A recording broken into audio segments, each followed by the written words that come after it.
ayẹlẹ́dìẹ ó ti yàn léléwúrẹ́. ayẹlẹ́wúrẹ́ ayẹlẹ́dìẹ sọ fẹ́ léwúrẹ́ ìgbé tó bá dì ní òru kọ́ dààmú ewúrẹ́ yọ yọjú. òru náà wọ́n sì dààmú. wọ́n dààmú ewúrẹ́ eléwúrẹ́ yọjú.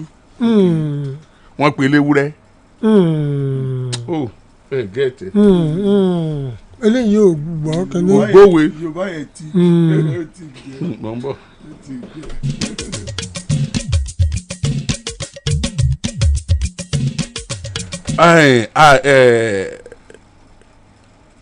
ẹnìkan yan àlè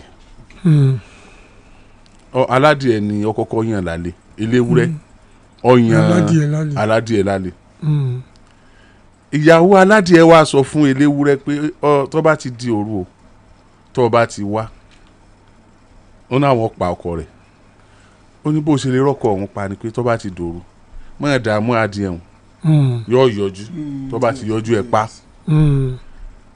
eléwúrẹ́ ó wá dìyàwó eléwúrẹ́ ayẹlẹ́dìrẹ́ ó dìyàwó eléwúrẹ́ nígbò tún wá yá ayẹlẹ́wúrẹ́ ó tún wá yọ ẹlòmíì fẹ́ ó tún yá lèmi wọ́n wá sọ fónítọ̀ pé tó bá ti di bá ti fẹ́ pọkọ̀ ọ̀hún wọ́n tún fẹ́ pààyàn náà tó bá ti dòru dààmú ewúrẹ́ yóò yọjú. dààmú àwọn ọmọ ewúrẹ́. ewúrẹ́ yóò yọjú. ibi tí wọ́n ń dààmú ewúrẹ́ wọ́n dààmú ewúrẹ́ títí ewúrẹ́ kò yọjú. ìyàwó jìjì kó dájí ewúrẹ́ dìbọn. ìyàwó jìjì kó dìde ewúrẹ́ kò dáhùn. once beaten twice shy.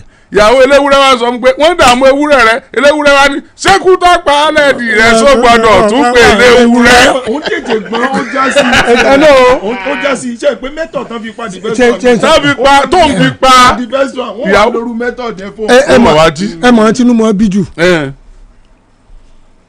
ìyàwó kejì nínú mọ́ bí jù. second wife. nínú ẹ jowú jù. olómọ style tí ọkùnrin yẹn fi mú wọlé tó fi dín pẹ̀lú yàrá wow. ipe no you see a máa jáde lọ a máa sọ pé kò là ń lọ. tó bá tún ti wá sọ pé kò ó ti mọ̀ pé irú èkó tó rí ìrìn rédèrèdè tó ó fọ́ à. gbèsè rédèrèdè kọ́ ó bá ti rí pé ọ̀rẹ́ rẹ̀ kan pè é ọmọ pé ọ̀rẹ́ òun náà ní máa bóun pè é kó tó fẹ́ òun wọlé tó ẹlòmíì ni ọ̀rẹ́ yẹn náà tún pè é yẹn ó ṣe é ṣe kọ́ rẹ̀ mọ́ lédè. ẹgbẹ́ àjọ afẹ́dé a máa dé Kútọ́nù lọ́la wọ́n pè mí sẹ́ àní Kútọ́nù tá a jọ lọ níjọ́ ìlú náà Kútọ́nù jó ní ọlọ́ọ̀bì kankan ọlọ́ Kútọ́nù. wọ́n lọ́wọ́ bínú kì í ṣe pé smartness it's not smart. no gbọ́ fún wa ìyàlẹ́ ọmọ ní kí ló dé kò lè yé yín bẹ́ẹ̀ ni understand. bí dáàdi tí wọ́n máa ṣe nìyẹn bí wọ́n máa ṣe nìyẹn wọ́n sọ mi lórí kò lè yé yín dáàdi sílẹ̀ mi ò gbà ibi tó ń lọ yẹn mi ò gbà. ìyàlẹ́ wa ẹ̀yìn lẹ́gbàgọ̀jẹ̀ ọ̀rọ̀ mi ò ní gbà dáadáa. onímọ̀ ibi tọ́rọ̀ ti wáyé. kò yé mi kò lè yé yín gbogbo tá lọ sí kíní kò lè yé yín.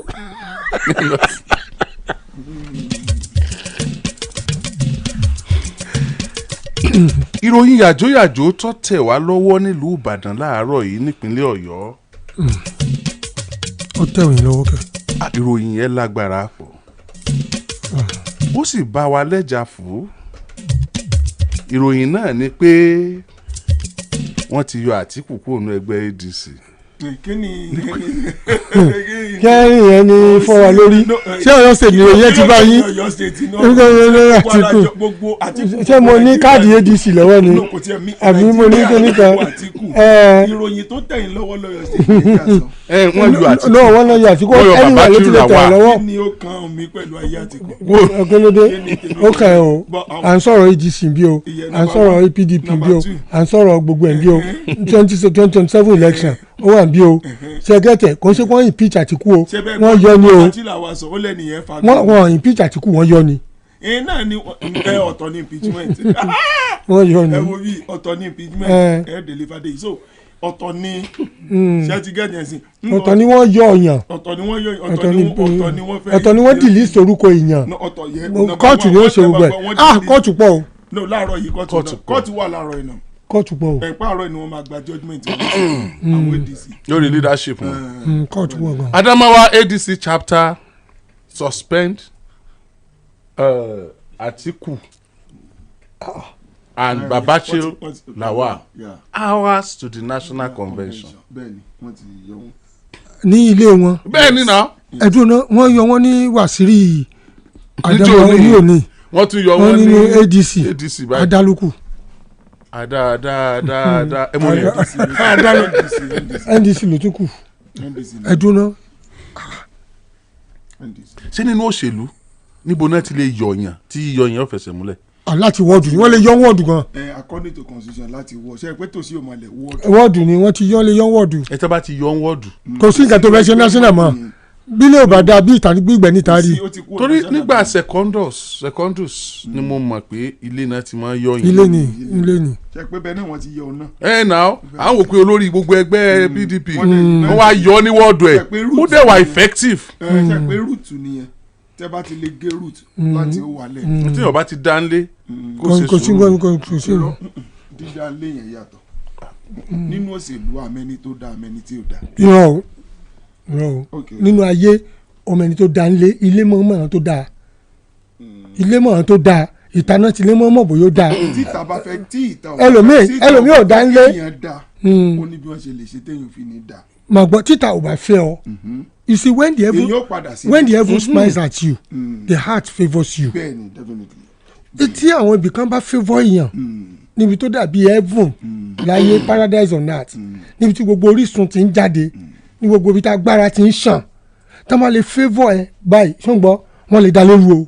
bẹ́ẹ̀ni ṣùgbọ́n ṣe mọ̀ pé títà ò bá fẹ́ kí lè dùn ìta lè ṣe tí lè fi ní dùn. òun náà ni mo ń sọ wọ́n lè dá lérú pàápàá tí ilé bá jẹ́ alátẹnujẹ tàbí tí ilé bá jẹ́ alábọ̀dé tàbí tí ilé bá jẹ́ oníkàrà tàbí tẹ́niyẹn ò bá tọ́jú ilé tàbí tí ò bá wúlò lé ó ṣòro tó léèyàn lé téèyàn bá ti dá lé. ṣé tó wá rí o téèyàn bá tó wá wúlò nílé gan kéèyàn wá wúlò tán pátápátá sọmọ ìpè lágbájá wúlò kó ṣe pé tẹ́ni ó wọlé fún ní one tí tẹ́ni bá wọlé tẹ́yìn kó náà mp pigment ṣeré náà ni omi pé kí wọ́n mọ̀ fẹ́ rí yẹn náà. èèyàn gbọ́dọ̀ dá lé torí títa bá na ọmọ ilé lè yóò padà sí ṣùgbọ́n tí yóò bá dá lé títa bá náà ìgbórókù tí ó lọ. kí lèèyàn fi ń dá lé. ìwà ni responsibility ìwà responsibility ni wà.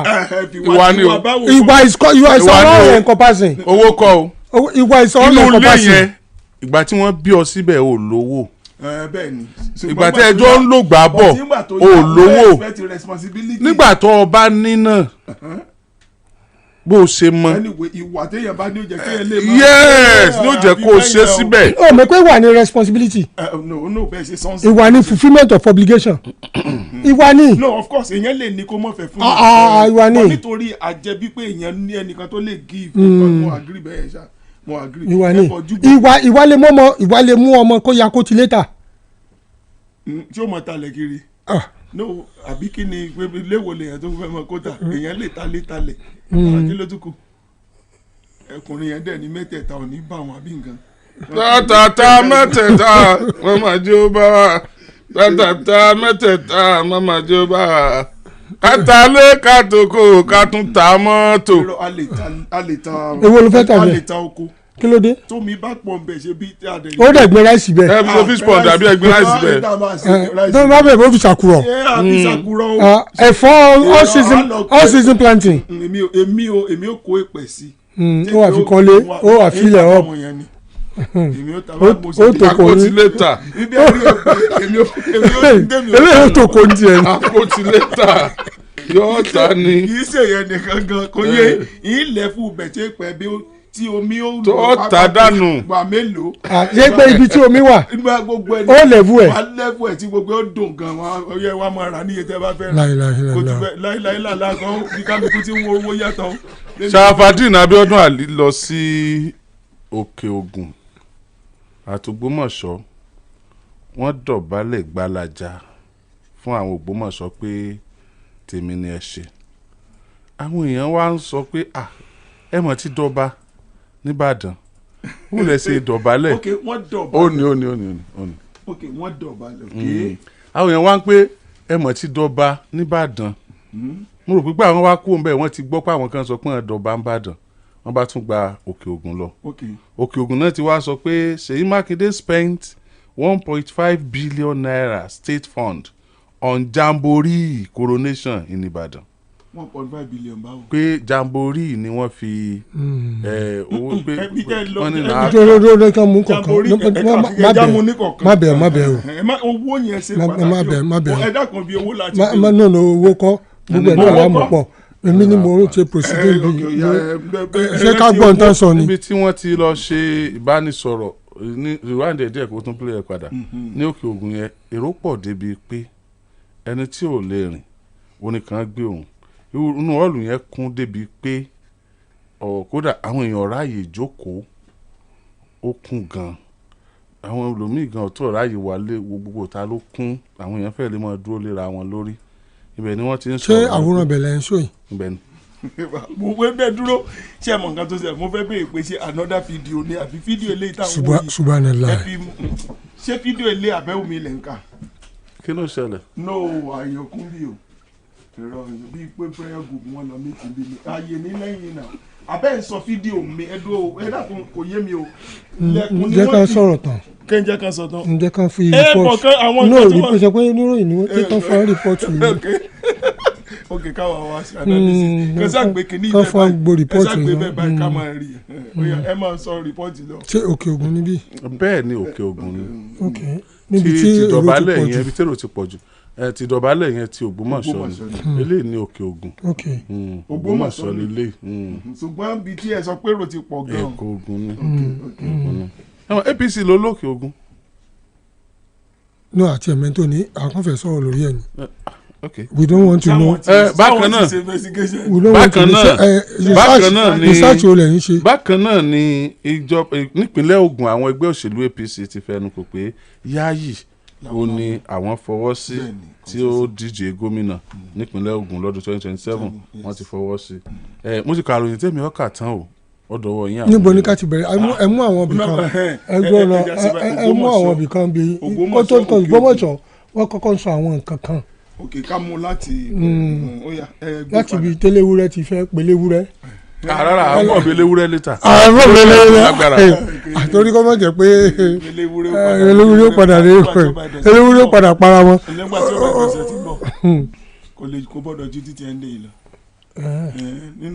wọ́n sọ pé wọ́n ná iná àpà nígbà tí wọ́n ń dọ̀bálẹ̀ wọ́n wá ní wọ́n ná iná àpà ṣé àwọn wá jọba ni wọ́n ná iná àpà 1.5 billion. ok start from ìdọ̀bálẹ̀.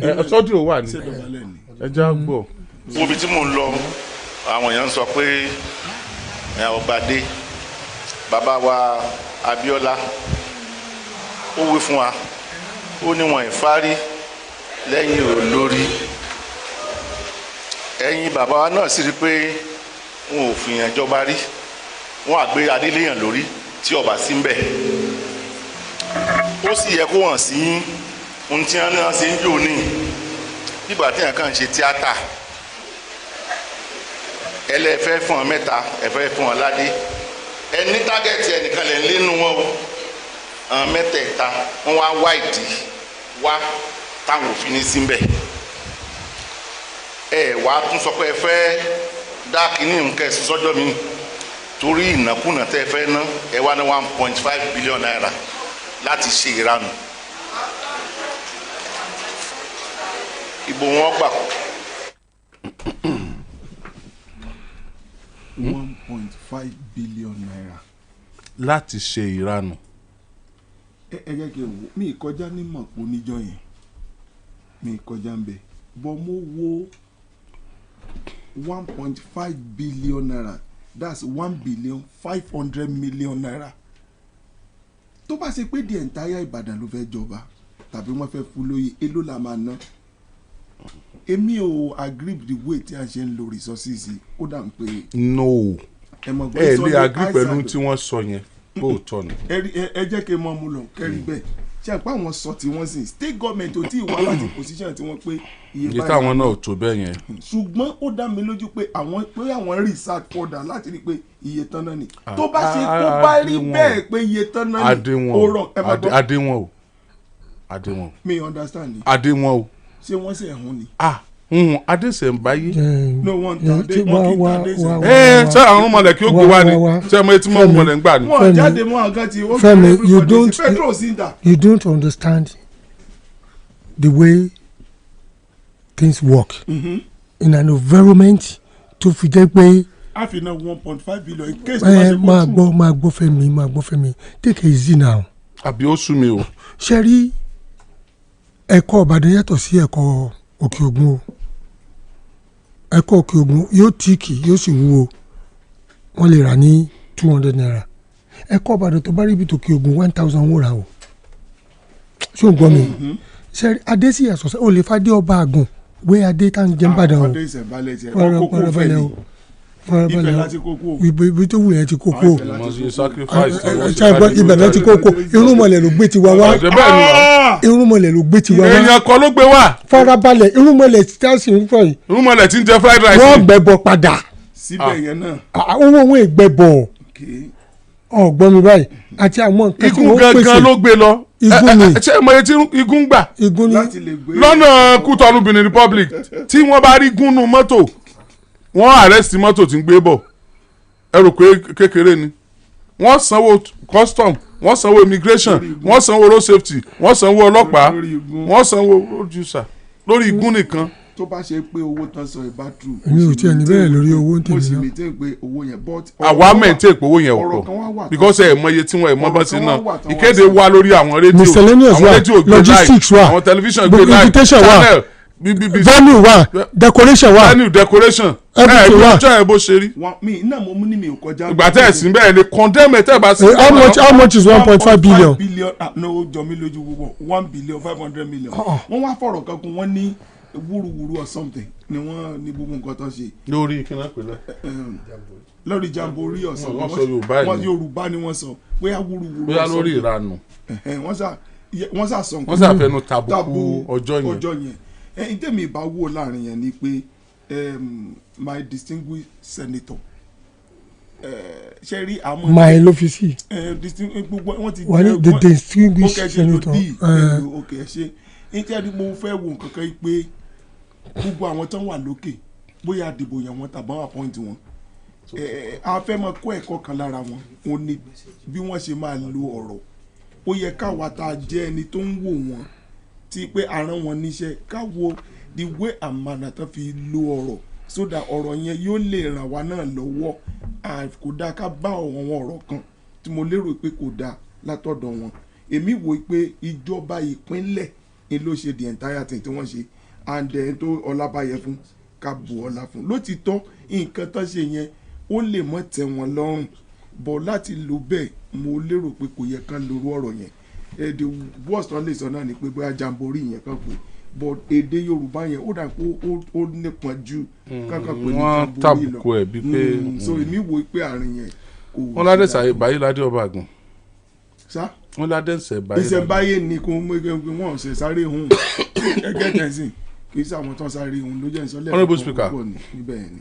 so okay that means wọ́n lè dọ̀bálẹ̀ nìyẹn wọ́n ní ìrànlẹ́ tó ṣe lọ́dọ̀. láti dọ̀bálẹ̀ jẹ́rìí pé lẹ́ẹ̀kan ló gbó mọ̀ṣọ́ wọn nígbà tá a wo fíìmù yẹn wọ́n dọ̀bálẹ̀ ṣe ń pé tí èèyàn bá ti ìjòyè máa ń dọ̀bálẹ̀ ṣẹ̀gẹ́ lọ́dọ̀ tiwọn àwọn rí àwọn pé ìjòyè báwọn tí dọba báwọn tí dọba dẹ́n tù sẹ́ pé wọ́n ní wọn kì í dádé léyìn lórí in absentia àwọn ìgbà téèyàn ò sí bẹ̀ tẹ̀ sọ pé ó ti dọba làwọn fi pé ẹ̀mí ò ìdọba ìjòyè sí ni mo jẹ́ mo sì lẹ́tọ̀ọ́ àti dọ̀bálẹ̀ then number 2 ẹ mọ́ gbàgbé nǹkan kan o. number 3 ẹ mọ́ gbàgbé nǹkan kan báwọn ṣe wà yìí o àwọn ń pọ̀ sí nǹkan kan o ṣẹ́gẹ́tẹ̀ olóṣèlú ni wọ́n o olóṣèlú ò gbọ́dọ̀ kọ́ bá kó pé kẹ́ mọ́ bá wọn olùdìbò kẹ́ mọ́ bá wọn sọ̀rọ̀ atọ̀ wọ́n rò pé ìgbéraga ni so èèyàn gbọ́dọ̀ múra ẹ̀ wálẹ̀ so ló jẹ́ káwọn náà múra wọn wálẹ̀ bẹ́ẹ̀ pé tó ẹ̀yin èèyàn mi wọ́n dọ̀bálẹ̀ pé ẹgbàá so wọ́n ríra wọn gẹ́gẹ́ bí ọba ọ̀tọ̀ ni pé kẹ́hìn trust ọba fún yín ọ̀tọ̀ ni kéèyàn gbà o wọ́n ti gbà.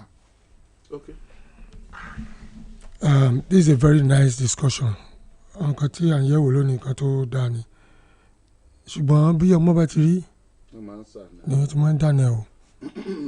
Bọ́ ọmọ bá dà yín lé náà 3 billion lórí ọmọ o. Wedding tó fẹ́ ṣe gbogbo tí bá ní nínà oúnjẹ ó pọ̀ gbogbo ó pọ̀ ẹ ṣáà mọ̀ jẹun tí ó bá ti bàbá wa ti wà lọ́dọ̀ bàbá ẹ̀ tí bàbá ẹ̀ sì rí gẹ́gẹ́ bí ọmọ ọmọ bá sì ṣe ń gbà mí wò mí ní ju màálù kan nípa lọ tó bá ti tán kálukú lọlé irú wedding bẹ́ẹ̀ yẹn ọbẹ̀ atalẹ̀kù kí ẹ̀fọ́ nǹkan kan kẹrin ti tán tó pé ọbẹ̀ atalẹ̀kù tí wọ́n fi máa jẹ àmàlà and then mo lọ bí ìnáwó gan yìí what happened nípa ọ̀rọ̀ 1.5 billion àwọn náà sọ olóṣèlú I don't believe politicians when they talk I'm not saying pé the distinguished senator ipe wọn parọ́ but one thing is I don't always want to believe them especially when it comes to the issue of politics and bí ti máa ń demarcate ara èèyàn at time demarcating la dẹ̀ wà tó pé oríṣiríṣi lẹ́mọ̀ la máa rí tó máa pọ̀ jù and we have already spoken àti sọ pa ọ̀rọ̀ ọba tí wọ́n jẹ yìí àti sọ against and for méjèèjì láti sọ nítorí pé mo ti ẹ̀ tún sọ débi pé wọ́n máa fẹ́ acceptability èèyàn lè jọba bẹ́ẹ̀ yẹn kó má ṣe acceptability àwọn ọmọ tá a ṣe wedding wọn lẹ́yìn wọn tí wọ́n sí bẹ́ẹ̀ a gbé picture wọn síbẹ̀ a jẹ́ ṣe live streaming táwọn ọmọ yẹn náà jókòó tán múra nílùú èbó tí wọ́n sì sọ pé wo àwa rèé o àfọwọ́sí o wọ́n jẹ kéèkì wọ́n ṣe gbọ́ ẹ̀ wọ́n dín kí gbogbo wọn tó wà lé live streaming èmi náà rò pé irú event bẹ́ẹ̀ yẹn tí wọ́n fi hàn ìjọba tí wọ́n sí bẹ́ẹ̀ there must be a live streaming láti show acceptability sí irú àwọn tó wà bẹ́ẹ̀ pé àwọn ibi táwọn wà national assignment tán lọ rèé o wọ́n juwọ́ sí yín o wọ́n lè ṣe o wọ́n ti gbadé o ẹ ṣe o tí wọ́n dẹ̀ gbà but on that show the government did not even do that I think it's an oversight you understand tí wọ́n gbàgbé láti ṣe or tí wọ́n rò pé kò need it could have been a kind of a stamp and acceptability ọ̀nà nǹkan tí wọ́n ṣe pé àwọn tí wọ́n gbà fàdé fún wọ́n gbà but now àwọn tí wọ́n síbẹ̀ wọ́n sọ pé àwọn ò ní jáde àwọn ò gbadé yẹn àwọn mẹ́tẹ̀ẹ̀ta pé àwọn ò gbadé yẹn.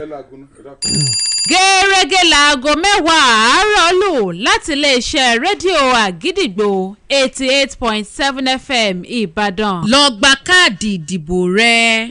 so you ẹ̀dẹ̀ kì í fárí lẹ́yìn olórí you can't force people but mi ò mọ tó fi yẹn sọ gẹ̀ẹ́sẹ̀tì chief laws tó sọ but nǹkan tí mo mọ̀ ní pé you cannot eat your cake and have it kò possible kó jẹ kéèkì ẹ kó tún ní lọ́wọ́ kò possible and then wọ́n ní èèyàn kì í jẹ méjì pọ̀ làbá àlàdé ṣe understand o lè gba méjì pọ̀ you either jẹ tí sin wọn so o ti show ní ìsìn pé àwọn jẹ tí sin adé yẹn ipò ọ̀tọ̀ ní tán pọ̀ sùn yẹn làwọn fọwọ́ mú but àwa mọ̀bọ̀yẹ ìkarùn-ún ìkẹrin yẹn wọ́n sì wà ní láì yẹn wípé wọ́n sì yọ kúrò because it doesn't take him away from ìkẹrin ìkarùn kò kàn sàdé ń bẹ̀ ni bóyá wọ́n lè gbadé yẹn later o at the time tó wù wọ́n o at his own convenience o bóyá wọ́n dẹ̀ lè rí gbà mọ́ bú wọn mọ́ o so that one is a subject of discussion lọ́jọ́ iwájú now let's talk about the 1.5 billion tí wọ́n sọ ṣe rí 1.5 billion tán sọ yìí I think this is not the fora láti máa sọ wípé wọ́n nànà dànù ní nǹkan ránù ní ṣe understand ẹni tó gbé kalẹ̀ tó ṣe àwọn tó wà bẹ́ẹ̀ ti gbogbo wọn ló níranù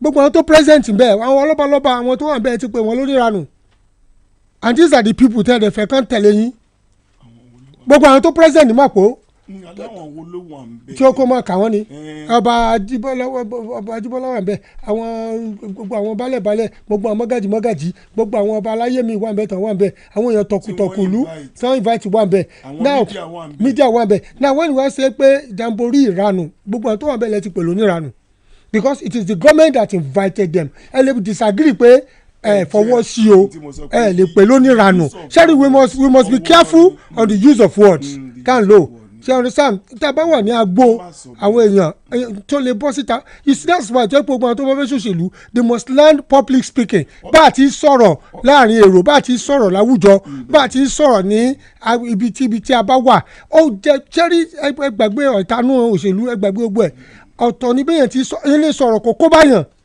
ìyẹn dẹ̀ lè sọ̀rọ̀ kéèyàn lálùyọ ọ̀rọ̀ ló máa ń mú òbí jáde ọ̀rọ̀ ló máa ń mú nǹkan míì jáde ṣe understand so to me I think that the use of ìranù kankan yẹn ó pọ̀ jù it's too much from somebody who aspires to get to a higher office even if you don't want anything it's an exalted position you should be mindful because of you see we don't let our ambition override our reason. You understand? Our ambition must not override sensibility. Our ambition must not stamp on integrity. To get more something. So we must be very, very careful about that. Now, tí ìdọ̀bálẹ̀. Ibi kan wà tẹ́ sọ kẹ́tọ́ lọ. Kò sí ibi téèyàn wà téèyàn ti lè sọ̀rọ̀. N bò ṣe pé ibi tán wà ibi òṣèlú ni. ẹ̀wọ̀n wálé owó lọ́rọ̀ tán gbọ́dọ̀ sọ olóró tán gbọ́dọ̀ ọmọ tó ṣẹlẹ̀ lọ́bàṣọjọ́ ti tàbà sí Jonathan. máa gbọ́ ọmọ tó ṣẹlẹ̀ irú iṣẹ́ táwa ṣe nísìn and this is what I say we have what to say and what not to say how to say it and how not to say it bá a ti báyàn sọ̀rọ̀ àti bá a ti báyàn sọ̀rọ̀ ó wà lóṣèlú náà máa gbọ́ dignity à ń sọ fún wọn ni àwa èèyàn à ní gba ọ̀rọ̀ kọ̀rọ̀ à sì ní gba ọ̀rọ̀ àsádà à ní gba ọ̀rọ̀ ibi. wọ́n need àti lọ sí school of public speaking. ọ̀kan engage somebody tó máa kọ́ wọn bá ti sọ̀rọ̀ ọ̀pọ̀lọpọ̀ wọn kì í gba ẹni tó lè kọ́ wọn bá ti sọ̀rọ̀ kọ́ gbàsẹ́gbẹ́ ni onímọ̀ sọ fún ẹ pé báyìí bí Mósè kan ṣe rí ó ní Árónì lẹ́gbẹ̀ẹ́ ó ní Árónì lẹ́gbẹ̀ẹ́ ní onígá pé nǹkan yẹn ní ìranù so to get it is a big word very very derogatory word so understand ìdọ̀bálẹ̀ ni mo fẹ́ sọ ń sìn ṣé rí wọn ládé lórí fìlà náà dé lọ wọ́n dẹ̀ wá gbádá wọ́n dẹ̀ lè dọ̀bálẹ̀ fún a conglomerate of people ṣẹ̀gẹ̀ time téèyàn mọ́ rẹ̀ rìn sílẹ̀ làwọn ẹ̀rọ àwọn míì wà tó yẹ pé ẹ̀yìn wọn ti gan wọ́n ti lo elastic fún ẹ̀yìn máa gbọ́ bàrẹ̀ balẹ̀ kí ni mo ń dààmú ẹ̀ báyìí náà ẹ̀ wọ́n bọ̀bọ̀ yìí o. tẹrù tọmọ gan lè yóò dọ̀bálẹ̀ fún ṣẹ̀gẹ̀ so ìdọ̀bálẹ̀ yẹn is a sign of ẹgbà mi o mo ti dé o ẹ ràn mí lọ́wọ́ o mi lè dá ṣe o so there is nothing wrong with ìdọ̀bálẹ̀ but kò ń ṣe pé kinní kan dọ̀bálẹ̀ inú ẹ̀ lóṣù that is not the point ìdọ̀bálẹ̀ yẹn kò sí nǹkan kan tó ṣe but tí mo kàn rí ní pé bá ń gbé picture ìdọ̀bálẹ̀ yẹn síbẹ̀ padà ẹ gbé picture báyìí ṣẹ́gbọ́n tí a dọ̀bálẹ̀ yẹn wọ́n sí fìlà ẹ gẹ́tẹ̀ ẹ̀wù sí fìlà tó wá fẹ́ dọ̀bálẹ̀ náà wọ́n fọwọ́ sí mu wọ́n fọwọ́ àlàáfíà mu fìlà. ọba kọ́ náà dọ̀bálẹ̀ fún ọ. sọ́ba kọ́ àwọn èèyàn ni wọ́n lè sí fìlà o torí gba àwọn èèyàn náà sí fìlà but as a sign of respect èèyàn tún lè sí pé ẹ̀yin dádì wa o ẹ̀yin mọ́mì wa o kéèyàn sí fìlà ojú gẹ́gẹ́. èmi ò mọ̀ ń pa yẹn mi ò mọ̀ ń pa yẹn. which one is methodical. so I think ìdọ̀bálẹ̀ yẹn kò sí ọ̀rọ̀ lórí ẹ̀ now ẹ sọ picture bíi tẹ́lẹ̀ òtúpọ̀ táwọn èèyàn yìí wọlé ìgbà káwà tẹ́nìkan wọ́n fẹ́ lọ gbéyàn kan lọ sọ́dọ̀ Jésù. bóyá bí tí mo fẹ́ sọ náà ní. wọ́n fẹ́ gbéyàn kan lọ sọ́dọ̀ Jésù inú ilé wa kún orí wọn lu òrùlé náà fi gbé ẹni yẹn wá picture tẹ show yìí please ẹ jẹ́ ká wà realistic àwọn tó no ogójì ẹ̀ka ẹgbẹ́ látẹ̀yìn 1 2 3 4 márùn lórí láì kan ni wọn ogójì bí ẹ ti wá rérò tó pọ̀ yé mi. ẹgbẹ́ kó ń bẹ ẹgbẹ́ kó ń bẹ alábòsí ẹfọn mẹ́rin kan 48 làwọn tó wà mẹ́rin. good morning àwọn tí mo rí kà honourable. àwọn tó wà yà table wọn show wọn so understand èmi wà mọ ibi tí Alhaji Oríyọmí ti rí àwọn tí wọ́n gbogbo wọlé èyí tó ṣẹlẹ̀ ní pé time tàn ṣe bẹ̀rẹ̀ nìyẹn àwọn yóò ti dé tán.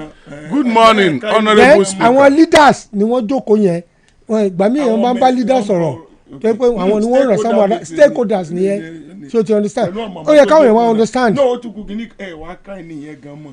49. Good morning, Honourable Speaker and other parliamentarians. In the House, all other protocols duly observed. I think it is a matter of duty to be careful in the way we analyze issues because of audience that may not have the privilege to follow up for the purpose of establishing the truth. Some people will take a matter as said here and run with it. Yes. As the fact. All that Senator Sharafadin Ali said about Oyo State government spending 1.5 billion on coronation is an allegation. That's all.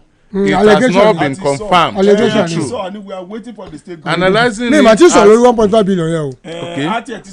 Analyzing it as though it is being confirmed will mislead many audience. Let's study. Senator Sharafadin Ali is an opposition.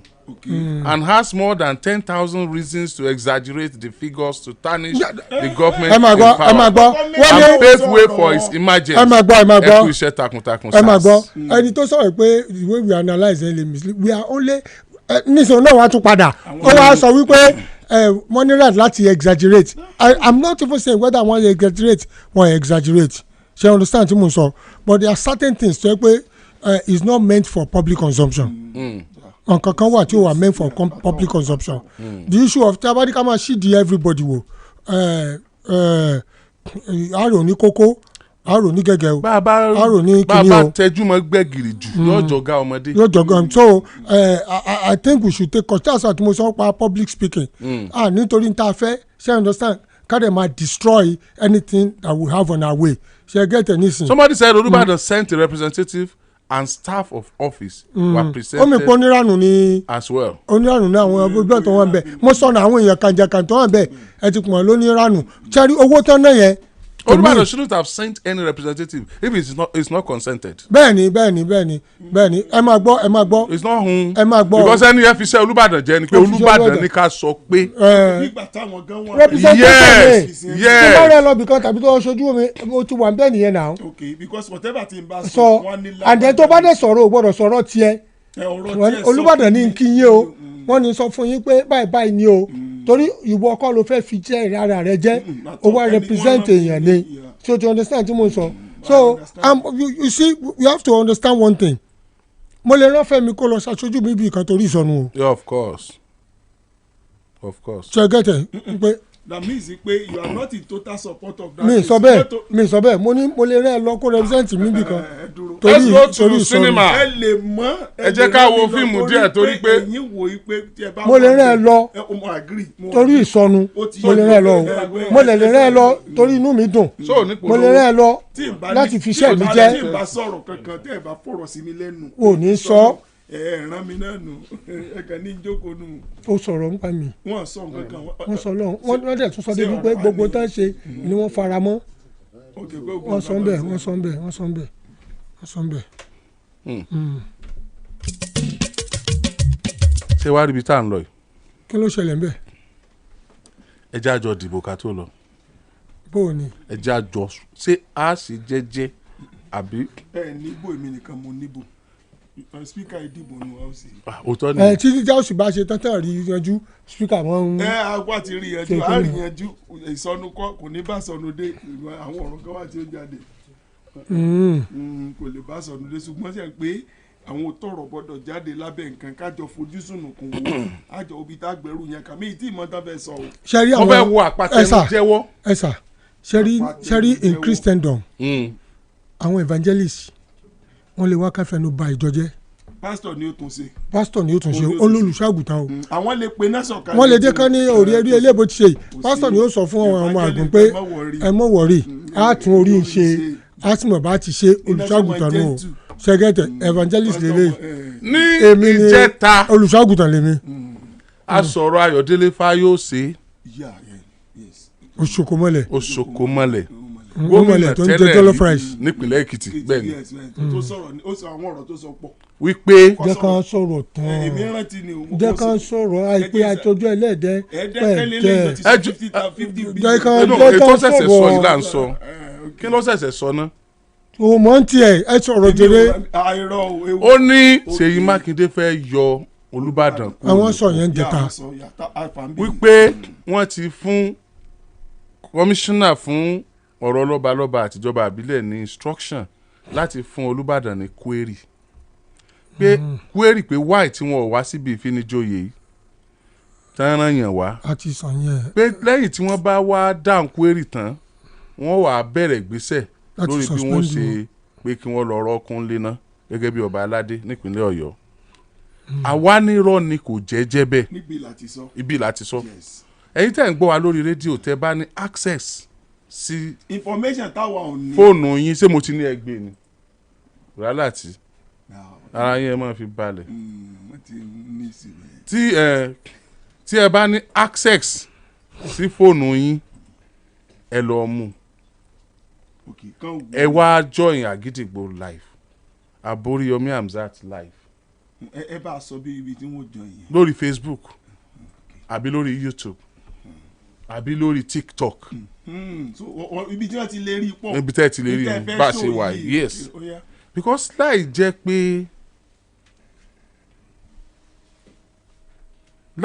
pé ẹ̀rí tí a fẹ́ fi hàn yìí ó ṣeé ṣe ká máa gúnra wa ń kẹ́sẹ́ pé irọ́ ńlá ni torí ọjẹ́ ń tí a retí lásìkò tá a wà yìí rárá. kí ló lè tó bẹ́ẹ̀ tẹ̀sán dánú dúró dẹ̀ wọ́n láàrin tirẹ̀ kí ni. kò tiẹ̀ sí ń ta àti àtẹ ní àtẹ́sọ́lẹ̀dẹ̀ rárá kódà ọkàn wa ti kú òǹbẹ bí ìgbà tí a fẹ́ mú ìgbà tí bàbá Ládọjà ṣèjọba padà wá bí ìgbà ta ní 30 ní class àbí. something like that. So wọ́n ti fẹ́ tún school ṣe nìyẹn. 30 ní class. irọ́ o school kọ́ o. bí ìgbà tá a fẹ́ yọ gómìnà nípò.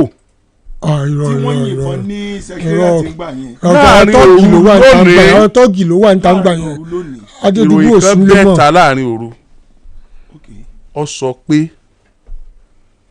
speaker Ọ̀yọ́ State House of Assembly Ògúndòyìn ó ní ọ̀rọ̀ àjọsọ pẹ̀lú kábíyèsí Olúbàdàn lẹ́bàdàn pẹ̀lú aya gómìnà àná Chief Mrs Florence Abíọ́lá Ajímọ̀bí láti pàdé àpòpọ̀ gbé owó ńlá kalẹ̀ pé ẹ lọ yọ Ṣèyí Mákindé nípò kó náà di gómìnà àná ẹ lọ bẹ̀rẹ̀ iṣẹ́ kíákíá àwọn nǹkan tá à ń rí ẹ̀yìn súnmọ́ kínní o ẹ kọ́ ju àkọ́kọ́ ta kẹ́ báńkà nílẹ̀ ìgbìmọ̀ asòfin sà ń tà mọ̀ there is not always smoke without fire.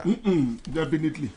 bí nǹkan kan ò bá ní ṣẹlẹ̀ tó jọ ànímọ̀ gbọ́ àwọn nǹkan kan ẹ kọ́kọ́ ka eléyìí honourable speaker túngò wọn ṣe ẹ kà á jáde ẹ dẹ̀ gbẹnu sí mic ẹ lè fa mic yẹn mọ́ra. ẹjọ ṣé no before kẹtọka ẹjọ ṣé original ni kìíní. original sọ gbé síta ni.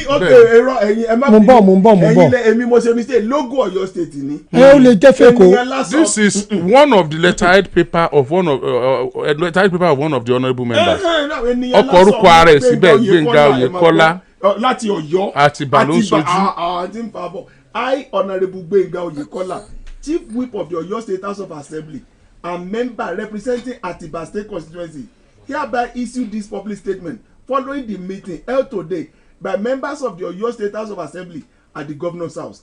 Arising from the said meeting, it was discovered that some agents of disunity are working to set the Ọ̀yọ́ State House of Assembly against the governor and the government of Ọ̀yọ́ State. It was revealed that the Right Honourable Speaker Adebo Ogundoyin was invited by the Olúbàdàn of Ìbàdàn land after wọ́n wá bracket here the speaker had earlier gone to seek the Kábíyèsí support for his governorship ambition.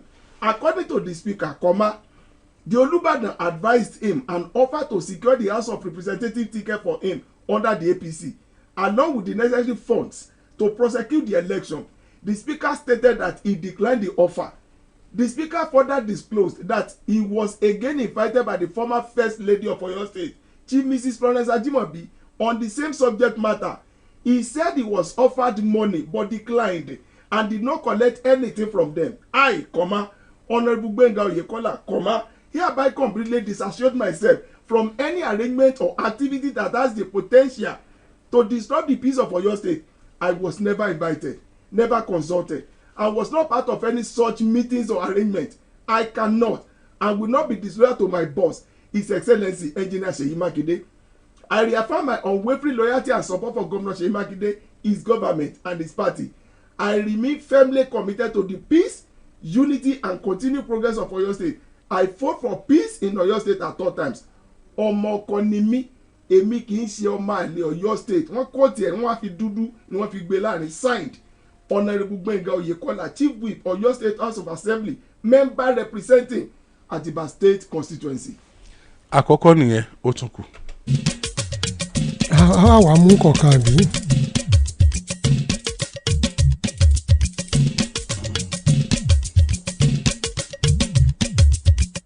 wọ́n wà tí òun náà sọ̀rọ̀ bílẹ̀ náà ṣe sọ̀rọ̀ ṣùgbọ́n kì í ṣe pé òun tẹ́tí ẹ̀ sórí letterhead paper. ẹgbẹ́ lè kú ọ̀nà eléyìí lágbára pọ̀ ntẹ̀ eléyìí lágbára pọ̀ ntẹ̀ ọmọ Olúbàdàn gangan lọ́kọ̀ yẹn jẹ́ àkọ́kọ́ wò kejì náà.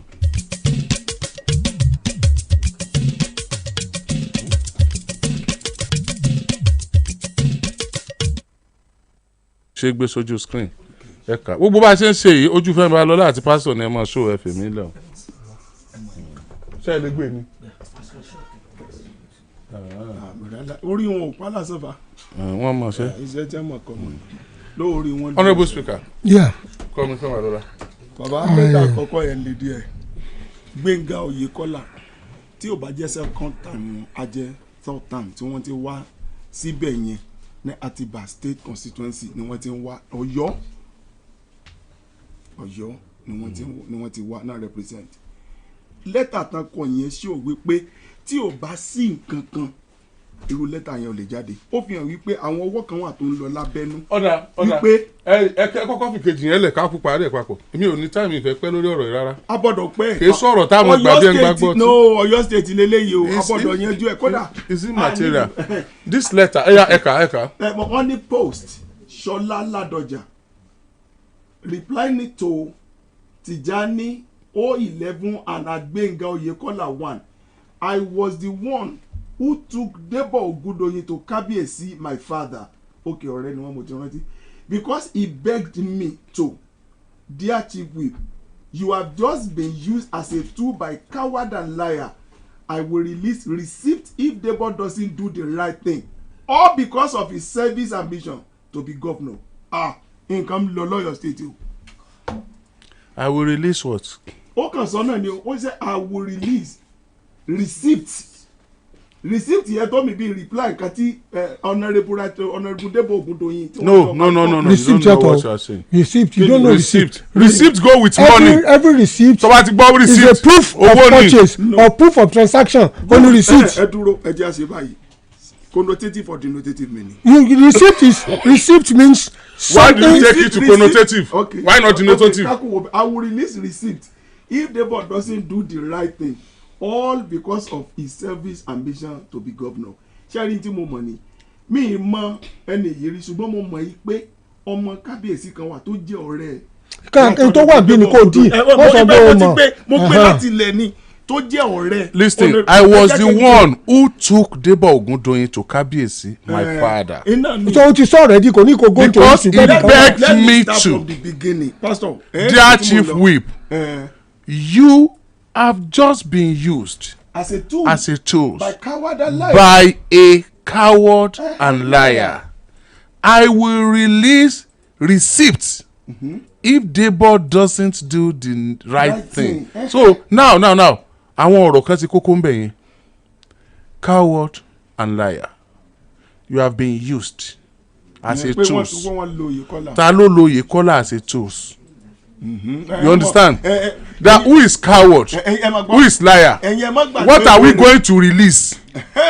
Receipt if Debo doesn't do the right thing. So what is the right thing? The receipt of what? And yóò mọ béèrè yóò mọ follow. Èmi ọ̀rọ̀ ayé ni. Èmi ò wá tú láti ilẹ̀ ṣe rí àní ọmọ kábíyèsí kan wà. Ẹ jẹ́ àlọ́ níròyìn mi jàre. Ṣe rí ọmọ kábíyèsí kan wà òun àti Debo ọ̀rẹ́ ni wọ́n. When I was with Debo. Anxiety over opposition future as ADC. Ní di ADC báyìí o inú gbó ni KDC gbogbo ADC Ọ̀yọ́ state ní àlàáfíà ni. Ṣe rí transaction kan lọ à ń gbowó fún rẹ ni àgbo fún rẹ ni ó ń lọ lọ́wọ́ lórí ọ̀rọ̀ bá ṣe yọra ẹni. transaction receipt omi kò wo. iná ẹsẹ̀ wa padà wá bí tí mo ń bọ̀ lẹ́ẹ̀kan ṣùgbọ́n ẹ jẹ́ àwọ̀ ni mo fi pé kí ni ká lò. receipt omi kò wo. ó lè jẹ́ sí. a receipt can be as a result of the meeting it can be as a result of the conversation that they had. It can be a reply ẹsẹ̀ wa padà síbi tí mo ń bọ̀ ni. ṣe understand tí mo sọ but receipt in the general form is always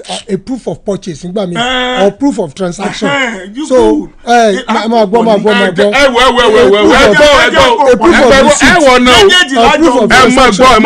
bẹ̀rù Ọlọ́run. ó náà ni mo ń ṣàlàyé sọ. ẹ̀yin méjèèjì ẹ kàn bẹ̀rù Ọlọ́run. Sorry, a receipt can be a proof of purchase or ṣe understand this a proof of transaction. tẹ́ bá ti bẹ̀rẹ̀ èbó ẹ dọ̀rọ̀ runú. ó dẹ̀ lè jẹ́ reply ó lè jẹ́ anything. ó lè jẹ́ níta gbà. ẹ wá mọ tó ṣẹlẹ̀. Okay. Jà mọ́ ọ̀rọ̀ program ilé ni we have to ana ti parí to. Kí lè wá dálẹ̀ fún. àtàn dálẹ̀ náà 10:23. 10:30 náà la parí kú 7 minutes. ṣe rí mo wà níbi kan tó pé ìgbà tí wọ́n da ọ̀rọ̀ rú ó ń kálukú yọ microphone lọ́lé ni ó kálukú yọ mixer ó yọ microphone ó yọ nítorí kálukú bá lè yọ lọ ká yọ lọ. bàbá wọn fẹ́ yọ ẹnìkan ṣàkẹ́tẹ̀ nítorí kálukú bá lè yọ lọ bí ká yọ lọ kámẹ́rà kankan kó kálukú yọ lọ báà ní parí ọ̀rọ̀ yìí. wọ́n dẹ̀ ti ń ṣe mítì kí Gbénga Oyèkọ́lá tó lè gbọ́rọ̀ yẹn jáde nǹkan kan ti ń ṣẹlẹ̀ within Ọ̀yọ́ state lórí ọ̀rọ̀ ayọ̀ni meanwhile Oyèkọ́lá ti làmọ́lẹ̀ lórí ọ̀rọ̀ ìpẹ́pẹ́ àwọn fẹ́ yọ gómìnà Ṣèyí Mákindé ó ti nínú lẹ́tà kan tí mo kà jáde ọ̀rọ̀ yẹn ti hàn jáde ìgbà wo ni wọ́n wá yọ wọn ibo ni wọ́n bá ṣe yíyọ dé èló ni wọ́n ti gbà Honorable Àtìbà nìyẹn ẹni ìgbẹ́gbẹ́ Oyèkọ́lá ìkúnlẹ́tì kankan ò dínà rẹ̀ ní Ọ̀yọ́ state nìbàdàn èmi ò tí ì pín dá sí. This is another message from another honourable member. Okay, good because Ọ̀yọ́ state is clear for gradually by. Okay. A member of the Ọ̀yọ́ State House of Assembly representing Egbeda State Sunkami ni ọ̀nà ni Honourable Sunkami Babalola has firmly disassociated himself from alleged plot to impeach Governor Seyi Makinde Ileya. Reaffirming his unwavering loyalty to the administration. Honourable Babalola and I'm Femi Babalola. Honourable Babalola made this known in a strongly worded statement following revelations reportedly made by the Speaker of the Ọ̀yọ́ State House of Assembly Adebo Ogundoyin concerning an alleged high-level conspiracy to remove the governor from office. According to the lawmaker, the speaker disclosed during a meeting at the Olúbàdàn of Ìbàdàn Ọba Rasheed Ladoja Arusha 1 allegedly invited him to a meeting where he was encouraged to collaborate with other lawmakers to orchestrate the impeachment of Governor Makinde with promises of billions of naira as in Sunkami náà ti change o ti lókè níbo ló dé.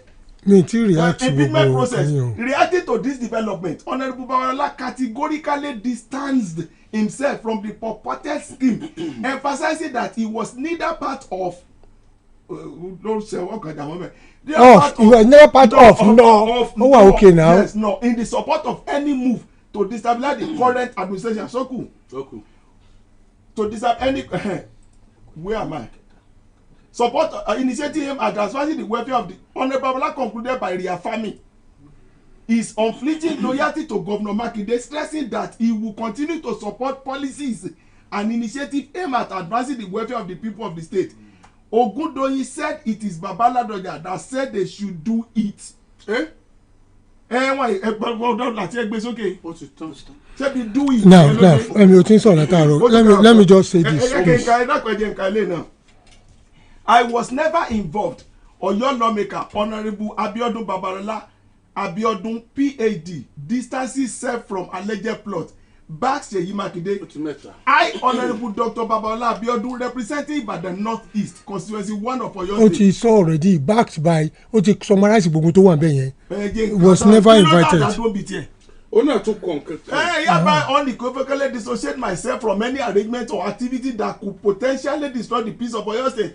I was neither invited nor consulted and I did not participate in any meeting or arrangement related to such matters. I remain fully loyal to my principal, His Excellency, Engineer Seyi Makinde DSC, GSRRS, and I will neither act nor be seen to act in any manner contrary to the loyalty. I reaffirm my unwavering support and commitment to Governor Seyi Makinde, his administration and his peril. I remain steadfast in my dedication to the peace, unity, and continued progress of Baba. Meeting one later. I reaffirm my unwavering support and commitment to Governor Seyi Makinde, his administration and his party. I remain steadfast to the dedication of the peace, unity, and progress. Signed Honourable Abiodun Babalola PhD orúkọ mi tó ní jẹ́ PhD integrity member of Oyo State House of Representatives Ibadan North East Ekule 1B ní constituency 1.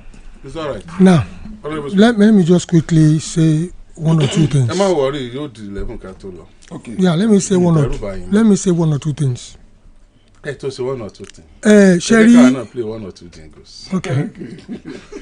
Agidigbo 88.7 FM.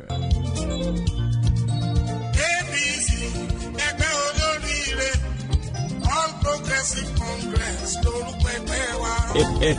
Àsìkò tó kípínlẹ̀ Ọ̀yọ́ padà sáàyè aṣáájú rẹ̀. Sẹ́nitọ̀ Dr. Barrister Sharafadeen Abiodun Ali ṣetán láti fi èròǹgbà rẹ̀ hàn dé lójú gbára láti díje fún ipò gómìnà lọ́dún 2027 àti mú ẹṣin bọ Sẹ́nitọ̀ Sharafadeen Ali òkèrè nídìí òṣèlú bẹ̀rẹ̀ látòrí alága ìjọba àbílẹ̀ di akọ̀wé ìjọba ìpínlẹ̀ Ọ̀yọ́ lọ́mọ 40 ọdún alága Oòduà Investment òun ni sẹ́nitọ̀ tó ń ṣojú Ọ̀yọ́ South nílé ìgbìmọ̀ asòfin àgbà báyìí èrò òkú èrò ọ̀fà ẹ̀já pàdé olóyè Sharafadeen Ali lọ́jọ́ Jímọ̀ April 17 lórí pápá àṣírí Yemẹtu Ìbàdàn níbi tí ó ti fi èròǹgbà rẹ̀ hàn láti díje fún ipò gómìnà lábẹ́ ẹgbẹ́ òṣèlú APC lọ́dún 2027 APC.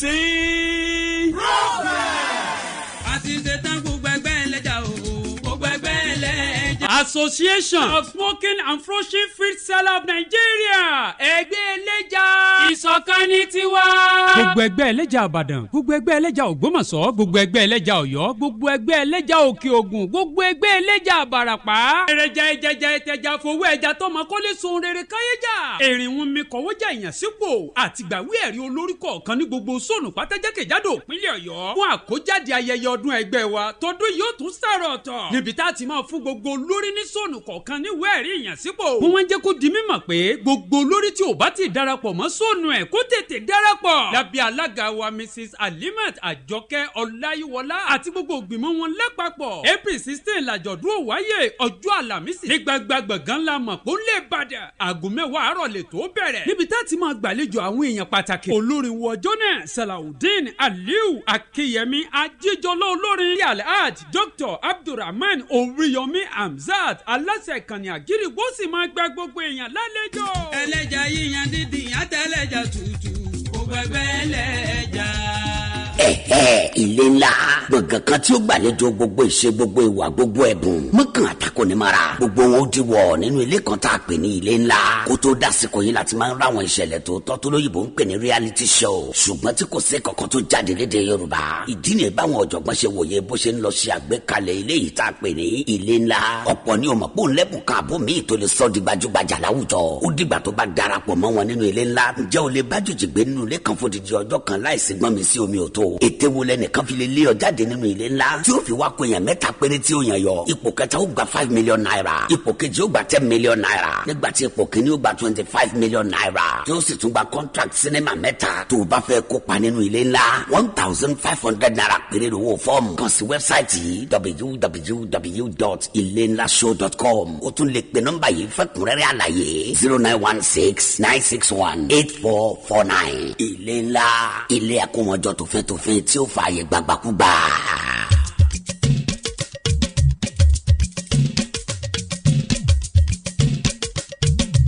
ok ẹ já lọ. now òṣèlú ti bẹ̀rẹ̀ but I will look at it from two different angles. bẹ́ẹ̀ ti yín rí. so we will now look at wọ́n kó àwọn èèyàn kan balance ẹ̀ up fúnra wọn. news ta kọ́kọ́ gbọ́ ni pé ẹnjìnà Ṣèyí Mákindé fẹ́ yọ Olúbàdàn àti ilẹ̀ Ìbàdàn tí Fáyọ̀ṣe gbé jáde ìròyìn tá a kọ́kọ́ gbọ́ nìyẹn ẹ̀rẹ̀ pé kò sẹ́ni tí wọ́n lùlù kú lẹ́ǹkùlé ẹ̀ tí ó sùn wọ́n pe kankan ní counter offensive òun ló máa ń ṣẹlẹ̀ nígbà tí wọ́n bá attack èèyàn tí wọ́n náà wá attack ẹni yẹn padà now èmi ò tí believe number one mo ṣe sọ mi tí believe pé the plan to remove the Olúbàdàn is still not nothing tẹ́bọ̀n ní ẹ̀jẹ̀ ṣe fẹ́ yọ Olúbàdàn tilẹ̀ Ìbàdàn ó wà under his purview and power to do it if he wants to do it ti allegations bá wà àti gómìnà náà fún lágbára láti ṣe irú ẹ̀ whether people like it or not we are talking about what the law says but it must be founded on truth and empirical facts láti rí i pé wọ́n fẹ́ yọ wọ́n but tẹ́mọ̀sí fẹ́ yọ Olúbàdàn sílẹ̀ Ìbàdàn ẹ̀rí pé tẹ́mọ̀sí Olúbàdàn fẹ́ yọ gómìnà just like what they say it's like a coup and ẹ̀mọ̀ tẹ́mọ̀sí fọ́nà tó bá plan coup. So you can, it's not under the constitution, it's not within the constitution for an Oba to remove or orchestrate the removal of a governor, an elected governor of a state.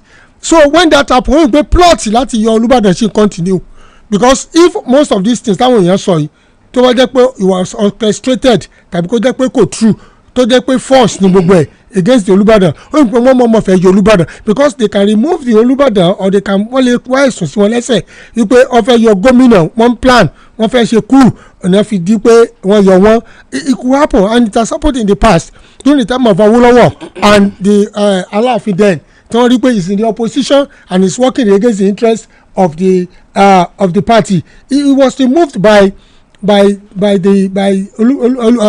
Awolowo at that point in time because Oripe is anti-government and working against the interests of their party. So it's like the history wants to repeat itself. That's one.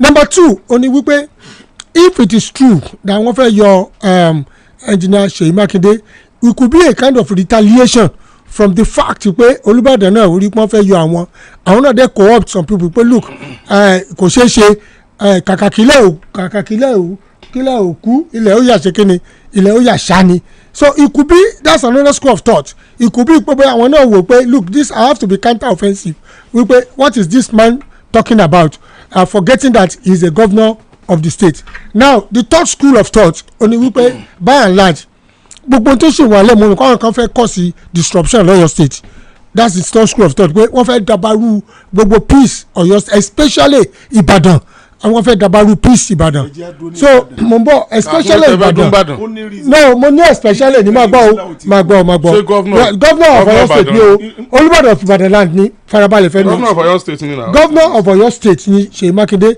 but Olúbàdàn of ilẹ̀ Ìbàdàn ṣe understand tí mo sọ ni of Ìbàdàn land òun làwọn so his jurisdiction is within Ìbàdàn that's why you say pé wọ́n fẹ́ disrupt peace Ọ̀yọ́ state especially Ìbàdàn land because this now is not centered on the kingship in Ibadan land and it's centered on the stool of the Olúbàdàn of Ibadan land. One of the spurious allegations Timothy and frightening allegation Timothy nílùú yìí ni pé kí ọba kan sọ fún wọn pé àwọn náà orchestrate a removal of a governor. A máa ń rí workings ẹ̀ lábẹ́lẹ̀ because during the Aláàfin and Akala too Aláàfin has to plan to deal with Akala plan to deal with Aláàfin if he should come for the second time and you get what I'm saying because he saw him as an enemy ikú bàbá yèyé late Ọba Adéyẹmí Akala swore he would deal with him if he happens to win this àwọn náà dé sọ pé ò ní wọlé second time yẹn so you now see between the monarchs and the governors and this is what I say if you don't get it right ìwàhálà ti wà láàrin ìjọba àti àṣà àti ìṣe wa báyìí nísìn wàhálà ti wà gan because the scheme and the quest for superiority ó ti pọ̀ nísìn pé mo jù ọ́ lọ ó jù mí lọ ta ni ọ́ ta lèmi náà mo lágbára agbára rí ò ṣe nǹkan kan èmi náà ti gba agbára sí i àwọn kan tí mo táwọn rí nìyẹn and it's not the best for your state and the people of Ibadan land.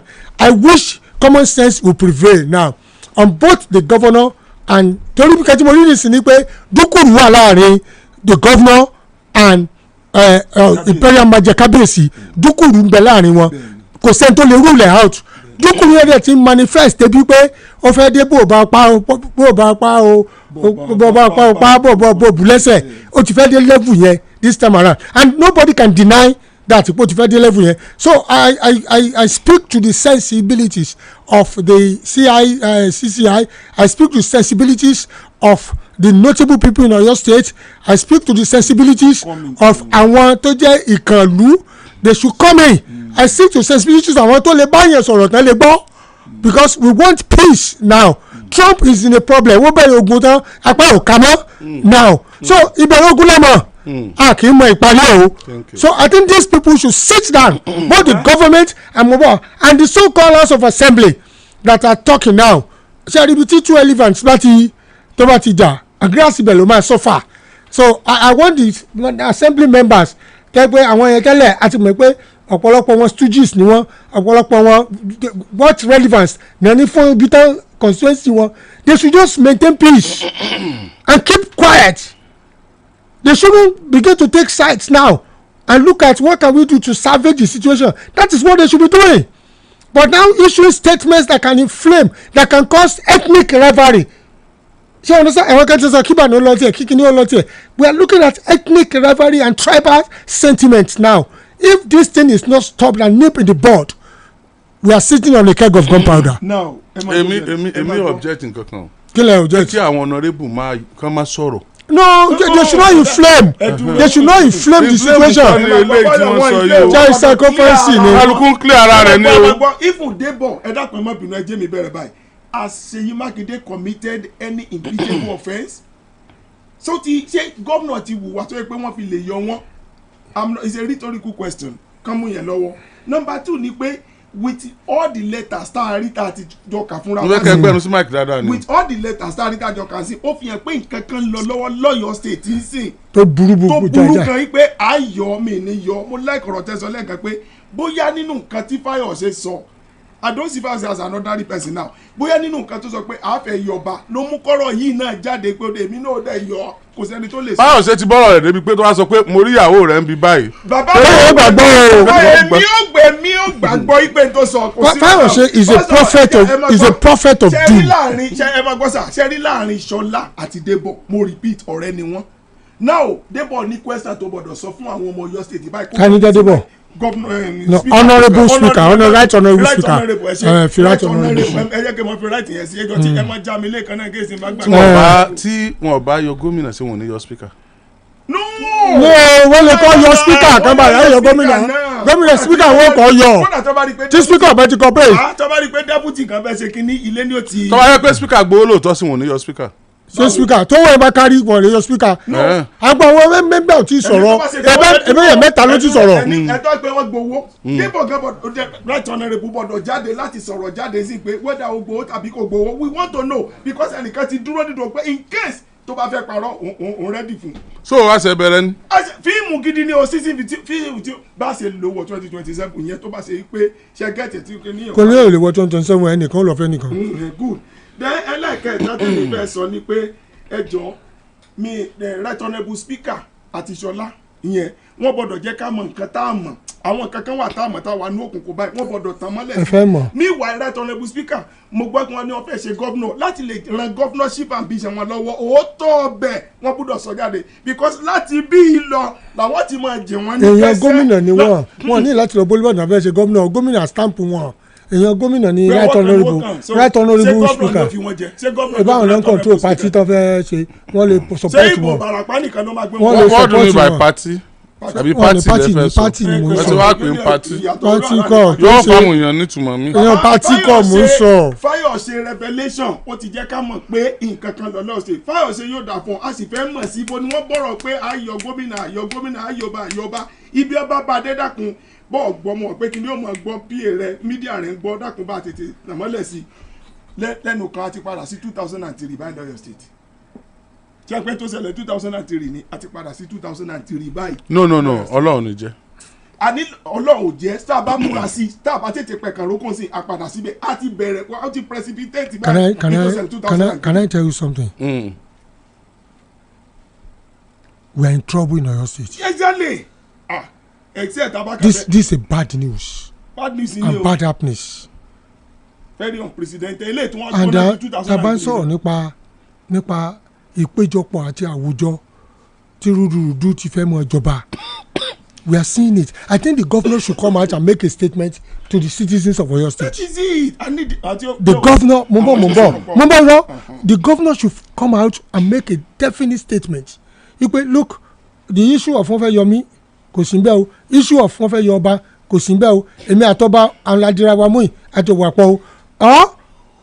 Pátápátá la fẹ́ fọ́jú o bí mo ti wà yìí as a governor Olúbàdàn gbọ́dọ̀ lọ o. Kí speaker náà jáde pé wọn ò gbowó kankan. Kí speaker náà dẹ̀ jáde. Adájí ó sọ̀rọ̀ pọ̀. Ṣé o understand? I think we need statement. Ẹ máa gbọ́ tí mo sọ. Àdìbò fún Ṣọlá. Àdìbò fún. Ẹ wá ó ní truth lọ́wọ́ o. Máa gbọ́ farabalẹ̀ nọ́fẹ́ mi. Láàrin farabalẹ̀ he can be talking on his side. Ẹ máa gbọ́ àwọn tá a dìbò fún ṣé ń gbọ́ they will have to come out and let us know the situation of things. They hold us that responsibility because we give them a mandate. For mandate kan wá dàlúrú. We need a release from the palace of Olúbàdàn. And a release from the government. And a release from the government. Because Olúbàdàn ṣàkóso Ìbàdàn. Yeah. Engineer Ṣèyí Mákindé ṣàkóso Ọ̀yọ́ state. Ìbàdàn is the capital of Ọ̀yọ́ state. Ìbàdàn is the seat of power in Ọ̀yọ́ state. Yes. Ìbàdàn is the major corridor where power resides in Ọ̀yọ́ state. And governor gbọ́dọ̀ sọ tiwọn. The government must come out and the palace must come out. And then the legislature. Kí lè fẹ́ fún mi as the speaker? Say as the speaker ṣe the speaker house eléyìí kì í ṣe house náà ti ń pitch yẹn o. Wọ́n rí èyí pitch bí house I don't understand. ní house ti wà níbí parliament náà wà níbí. Okay sọ́dọ̀ wa ń bì. Wọ́n rí pitch yẹn o ibi tí agbára ìlú wà níbí o. Tẹ́ bá ti rí o tẹ́ bá rí pitch yẹn. Ibi tí agbára ìlú wà ṣé wọ́n fẹ́ yín pitch ni. Kò sí ẹ̀jẹ̀ bá gbọ́ gbì èmi ni o. O ti rẹ́ yín pitch.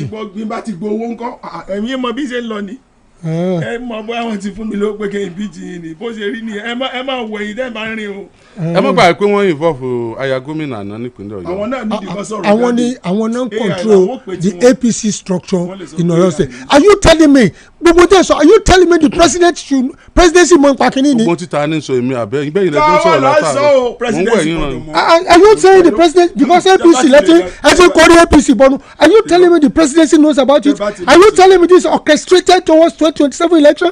Are you telling me Seyi Makinde must be exhumed or exterminated from the office?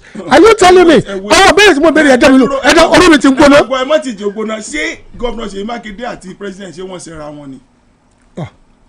àwọn béèrè burúkú. náà ni wọ́n ṣera wọn ni. ṣẹ́rí pé rí pósítà ní Kano kò túmọ̀ sí aláwùsá lè ṣe pósítà tiẹ̀ o bàbá àwọn ṣe rí nìyẹn o ṣé wọ́n làwọn fẹ́ ṣe president ni. because tí yẹn bá wò dáadáa the recent outburst from Oyo State to may I call it Lagos or Abuja? No, either of the two. The recent outburst from here, there, and the recent movement too from Ibadan to that place. So tí wọ́n are more conversant and you understand? Tí wọ́n wá sọ̀rọ̀ nǹkan báyìí. àmọ́ ìpè ó lọ́wọ́ nù. ẹ jẹ́ kí n fún solution. Give us solution. ẹ jẹ́ àlọ́kadé àwa náà ní solution kan. solution. àti ṣetán gbogbo ẹgbẹ́ ẹlẹ́jà o gbogbo ẹgbẹ́ ẹlẹ́jà. Association of Smoking and Flushing Feed Seller of Nigeria ẹgbẹ́ ẹlẹ́jà ìṣọ̀kan ní tiwa. gbogbo ẹgbẹ́ ẹlẹ́jà Ìbàdàn gbogbo ẹgbẹ́ ẹlẹ́jà Ògbómọ̀ṣọ́ gbogbo ẹgbẹ́ ẹlẹ́jà Ọ̀yọ́ gbogbo ẹgbẹ́ ẹlẹ́jà Òkè Ògùn gbogbo ẹgbẹ́ ẹlẹ́jà Ìbàràpá. èrèjà ìjẹjà ìtẹjà fowó ẹja tọmọ kọ́lé sun rere káyéjà.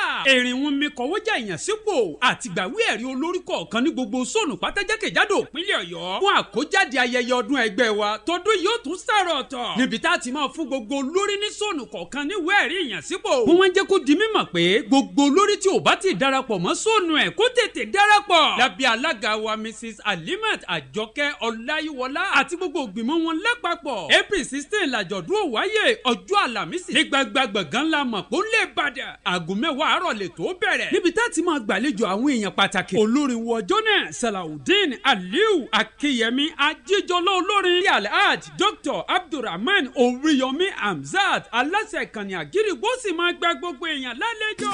ẹlẹ́jà yíyan dídì àtẹlẹ́jà tútù gbogbo ẹgbẹ́ ẹlẹ́jà. APC ẹgbẹ́ olóríire All Progressive Congress lórúkọ ẹgbẹ́ wa. àní ò sí agbo òṣèlú tí ń rókùnkùn kẹ̀kẹ́ fún ètò ìdìbò ọdún 2027 sẹ́nitọ̀ Sharafadeen Abiodun Ali tẹ̀gbẹ́ òṣèlú APC ọmọlúàbí àtàtà ti ṣetán láti fi èròǹgbà rẹ̀ hàn dé lójúgbàrà láti díje fún ipò gómìnà lọ́dún 2027 àti mú ẹṣin bọ sẹ́nitọ̀ Sharafadeen Ali òkèrè nídìí òṣèlú bẹ̀rẹ̀ látòrí alága ìjọba àbílẹ̀ di akọ̀wé ìjọba ìpínlẹ̀ Ọ̀yọ́ lọ́mọ 40 ọdún alága Oòduà Investment òun ni sẹ́nitọ̀ tó ń ṣojú Ọ̀yọ́ South nílé ìgbìmọ̀ asòfin àgbà báyìí èrò òkú èrò ọ̀fà ẹ̀jẹ̀ àpàdé olóyè Sharafadeen Ali lọ́jọ́ Jímọ̀ April 17 lórí pápá àṣírí Yemẹtu Ìbàdàn níbi tí ó ti fi èròǹgbà rẹ̀ hàn láti díje fún ipò gómìnà lábẹ́ ẹgbẹ́ òṣèlú APC lọ́dún 2027 Dr. Taofeek Oyèdélé ló ń kéde APC.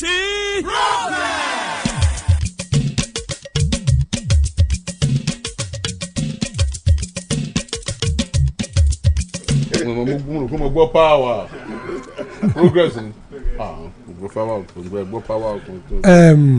tó ń pè sí power Port Harcourt ní àbí power Ìbàdàn á béèrè. sherry power corrupts power.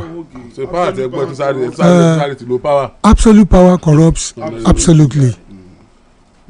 sherry àwọn kálukú ibi tán bá wà wọ́n máa ń fẹ́ lo agbára tí engineer Seyi Makinde bá rí pé lóòótọ́ there is a coup on ground. Coup ni mo pè because it's a legally elected governor ni wọ́n by the people. Olubadan is the chairman of all the Obas. And there's no doubt about that. If people love the governor tí ó ń ṣe pé bóyá Aláàfin Ọ̀yọ́ àtàwọn tó ń ṣe fìdóye ṣe pé ọ̀pọ̀lọpọ̀ dúkùrú ti wà àwọn àṣẹ nǹkan kan náà oríṣiríṣi dúkùrú ti ń wà.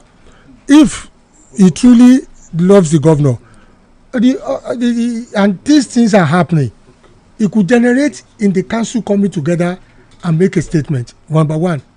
Number two, tá bá rí pé ẹni tó ń dẹ́dúkùrú lẹ̀ ní pé amú ẹnìkan ní pátì kan afẹ́ impose ẹ̀ amẹ́nìkan wá afẹ́ gbogbo agbára ti lẹ́yìn. ọlọ́run kan tó ti bá wa sọ̀rọ̀ deputy speaker tó ti bá wa sọ̀rọ̀. amẹ́nìkan àfi gbogbo agbára ti ẹni ẹ lẹ́yìn amẹ́nìkan káfẹ́ kan wẹ́lòmíì káfi di gbogbo wọn kí n tó ń rò kó tán lẹ̀ neutral person káfi di gbogbo wọn náà kápẹ́ torí eléyìí náà fi fẹ́ dàjọba rú wọn fẹ́ da àṣà wa rú wọn fẹ́ da àṣà àti ìṣe wa rú wọn fẹ́ da the chieftaincy lọ́rọ̀ bẹ́ẹ̀ tí ń tó bọ̀ yìí káfẹ́ kan wẹ́lòmíì káfi ké gbogbo èèyàn wò pé ó da Ọ̀tẹ́dọ́lá lélẹ́yìí. Things are falling apart now. Ọ̀tẹ́dọ́lá wọ́n fẹ́ ibà tí. Things are falling apart. mo ń jẹ́rìí. No, ẹ dúró candidate àti aspirant pọ̀ ní gbogbo àwọn nǹkan tó ń ṣe and there are people that they are very very qualified. But this is quite unacceptable. By who? From every angle. Wọ́n ti sọ governance àti Adéorí ó ti ń di ìwọlé báyìí they ní accepted. So we need a definite statement from the two people. No, from the three. Two lens látẹ̀kàn. I need láti palace, I need láti ọ̀dọ̀ governor, I need láti house of speaker. assembly. I need wọn pé ká sọ̀rọ̀ jáde lórí kíní ìṣẹ̀lẹ̀ lọ́wọ́ ṣé lóòótọ́ lè fẹ́ yọba all these are yọba. ṣé lóòótọ́ lè fẹ́ yọ gómìnà Débọ̀ ṣé ọ̀nà tọ́nẹ̀bù lẹ́ni kì í sọ. ọ̀nà àfihàn tọ́nẹ̀bù sí o. tọ́nẹ̀bù Débọ̀ ṣé lóòótọ́ ni ẹ láwọn kankan àlàyé kan tẹ́ lè ṣe ní. ṣé lóòótọ́ ni ambition yìí ti override the reason. ṣe ṣe meeting pẹ̀lú àwọn èèyàn yìí pé lóòótọ́ láti yọ gómìnà abẹ́ rí meeting yẹn ṣe. ṣe gbowó abẹ́ gbowó. sọ́wọ́ yẹn kan bí tó yẹ kó kàn láriwo fi bọ́ tàbí ògùn ṣẹṣẹ tí ò dé lára owó yẹn. mo ti wọnú òṣèlú báyẹn oríṣi ni torí tẹ bá fowó rán mi iṣẹ́ ṣe gẹ́gẹ́ sí. ṣé òde ibi tó yẹ kó dé. tí mo sì ti gbọ́ èyí tí wọ́n ní ká fún mi tó bá lọ dé irú owó kan tẹ́ ní kó fún ìgbà kan ṣe é pé mo jí ó dé. bọ̀yẹ̀ pé kò sí tẹ́sẹ̀ fẹ́ mi. kò sí tí mo fẹ́ ṣe mo gbà fọ́lọ́ ni. bó ṣe rí nìyẹn mo lè jí ó dé. mo gbà fọ́lọ́ ni ìkan wà lẹ́ẹ̀bá ni títí bọ̀ fẹ́ yóò dé àbí ó dé. ó yà fún dè náírà wa. ó ti dé bàbá ó ti dé bẹ́ẹ̀ ṣe ní kó fún náà ní dé lálẹ́ àná ó ti dé tó ẹ pé ẹ lè yọ máìkì kẹmọ lọ sí ó ti dé so tí owó yẹn ò bá kan bí tó yẹ kó kàn ṣẹgẹjẹ ìgbà ni iṣẹ́ ò ní ṣe ṣe bọ tó wó bá débi tó yẹ kó dé ṣé ìrántí ti mọ̀mọ́ ìtẹ́ gbogbo bó ṣe ṣẹlẹ̀ ńgbà yẹn náà àmọ́ bóyá rú ẹ̀ náà ló tún máa gbé orí wọlé ní Ọ̀yọ́ state. ṣùgbọ́n tí gbogbo ẹ̀ ká tẹ wá dákẹ́ báyìí ṣùgbọ́n tí gbogbo ẹ̀ là bóyá. ẹ ká ń tẹ̀ ń ká ta ká gbọ́. eléyìí tún dákọ ẹlòmíì. ó yà ní Ọ̀yọ́ state Ọ̀yọ́ state wọ́n ń dò the center can no more hold àbí things fall apart. and the center can no longer hold. ọgbọ́n àkàtì ẹ̀ fílẹ̀ náà. a lè fílẹ̀ àti kàtàwọn ẹni ẹlẹ́ni àkàtì ẹni yẹn náà. wọ́n ní turning and turning here and there in the widening gap. ẹ dákun pàrọ̀ ọba sọ. the falcon cannot hear the falconer. Things fall apart and the center cannot hold. Center hold lè. ẹ ti gbé kó ní. ẹ bá ní wọ́n yẹ kí n ká. ẹ ló tún sọ̀rọ̀ sínú. ọ̀nàrà ọ̀nàrẹ́bù ọ̀nàrà ọjọ́ ti lọ. ọ̀nàrẹ́bù ọ̀nàrà deputy speaker. ọ̀nàrẹ́bù Fádèyí ọ̀nàrà former legislative. ẹ jẹ́ ká sáré kátíkátẹ́ ní ẹlẹ́ni. ó lè lọ lo English kan tó fi sẹ́tù gbogbo. kò sí tó sẹ́tù dùkú náà sọ tán yòókù sọ lọ. kò wá sí kílẹ̀ ó dẹ̀ sọ pé òun ọ̀lọ́ èkó lọ sí mítì kankan tó òun. adaptation lọ ìta ń gbọ́ ya àti ìrọ̀ original ni reported speech ni kò sẹ́ni tó fẹ́ gbà yìí. kò lẹ́bù tí ẹ̀ jẹ́yàn kan. kò fẹ́ sẹ́ni tó. sọ ẹ̀fẹ̀ gbé tẹ́yìn yẹn síbẹ̀ kí lórúkọ ọ̀nàrẹ́bù yẹn. ọ̀nàrẹ́bù Gbẹ̀ngà Fádèyí. àwọn náà láwọn ò lọ́wọ́ ń bẹ́ àbí. àwọn sọ àwọn ọmọ. hello. láti dìde.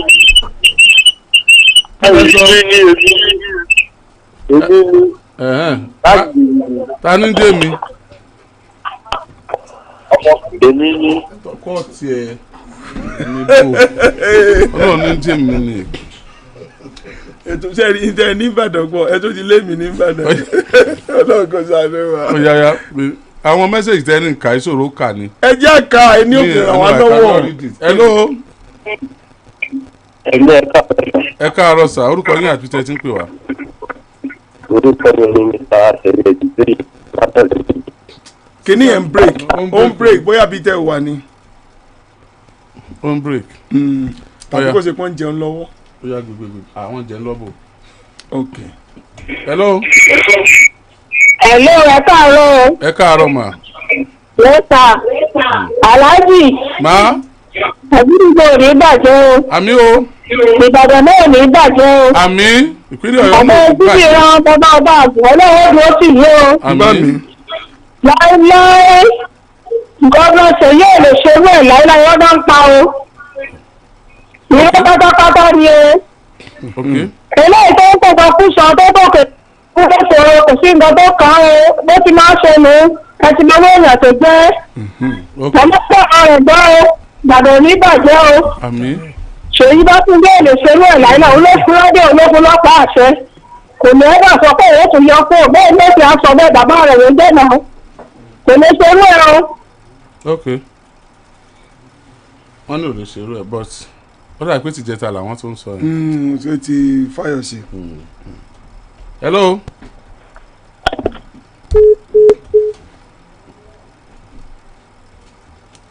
hello. hello. ẹ káàárọ̀. Yes, I put to sir. yes sir.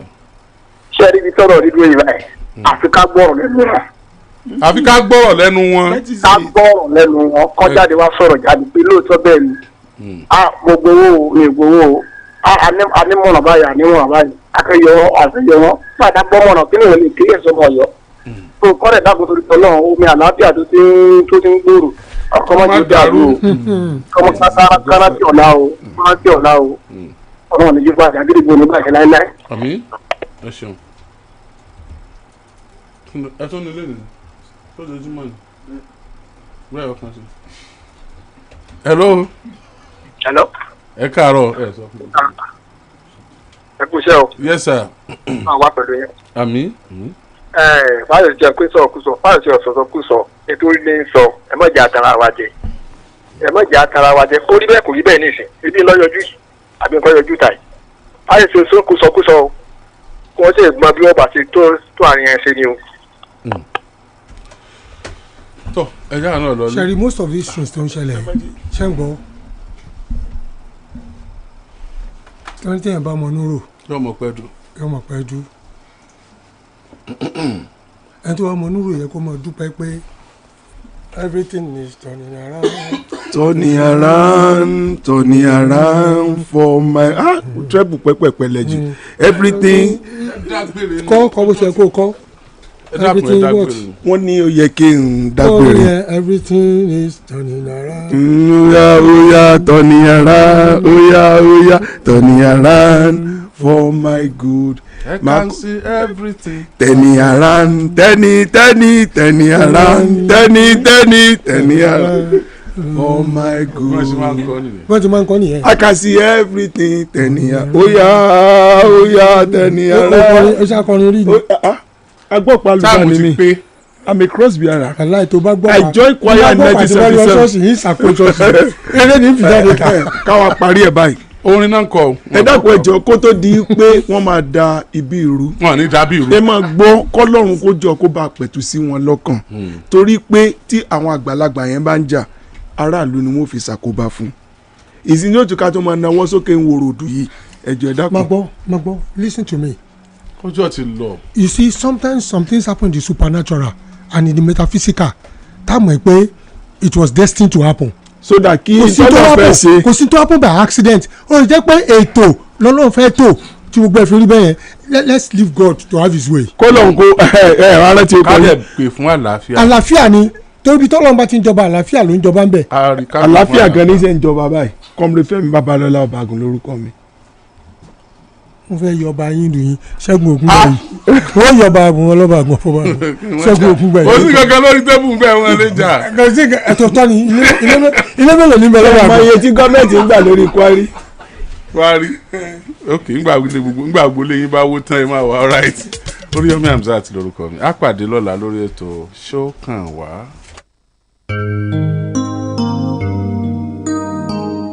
ohun gbogbo tí ẹ gbọ́ lórí ètò yìí ló jẹ́ èrò àwọn olùyànnàná àti èrò àwọn olùdásètò kì í ṣe ohun tí iléeṣẹ́ rédíò àgídìgbò 88.7 FM Ìbàdàn tó fòǹtẹ̀ lù.